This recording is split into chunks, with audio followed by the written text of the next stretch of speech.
To you who have spent the past year on the receiving end of the dreaded yet increasingly pressing question. So, what's the plan for next year? For me, this question has come in many forms, the best of them being, are there any men in your life? Assuming that if I'm not going to grad school or kicking off a killer career, I must be getting married.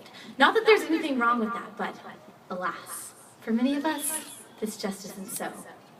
And as articulate and as wise as you might be, Taylor Swift, your song set an unbelievably unrealistic expectation for our 22nd birthdays this year.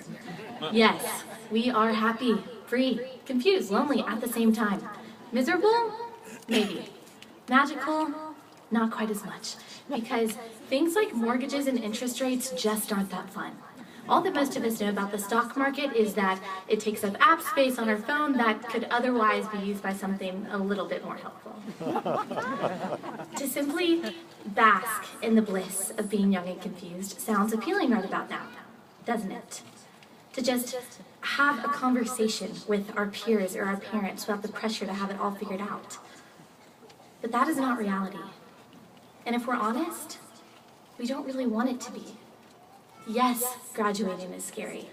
Yes, the future is unknown. The real world is filled with vocabulary we can't define and problems we can't solve. But it's time. And whether you feel like it or not, you are ready. We have spent the past 4 years learning what it means to be engaged, to fit what we're learning into the greater, more practical context. But the even greater lesson we've learned is not to engage the outside world, but to engage the very world we're living in. Amidst the academic challenge that engaged learning requires, we've learned to stop focusing on what could be in order to appreciate what is. Right now, in this moment, there are approximately 967 things we could be and should be doing. In order to have any chance at future success, we must now be opening doors, shaking hands, working hard.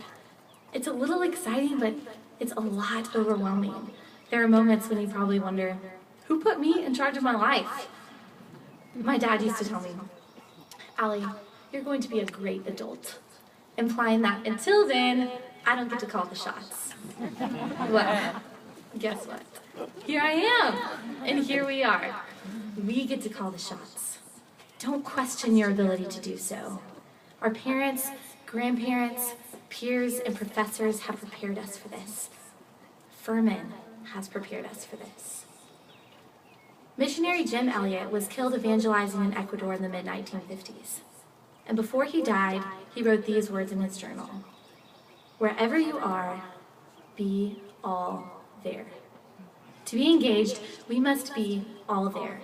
For some of you, that means intentionally investing your time in people rather than in work or in school. For me, that means to stop talking to people, something I haven't done for the past 20 years. To stop planning, stop worrying, stop doing, and to just rest in the season of life. To be thankful, to just be. I hope that for each of us, we are satisfied with how we engaged each moment here. We can look ahead with anticipation, knowing that the relationships we've built will not end here.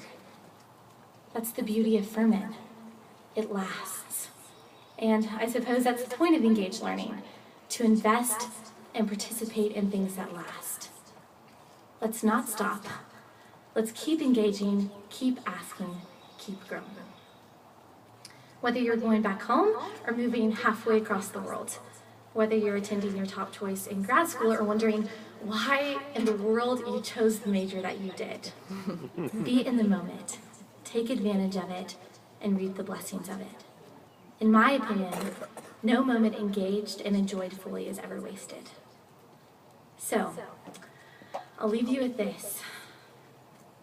Wherever you are, class of 2014, be all there.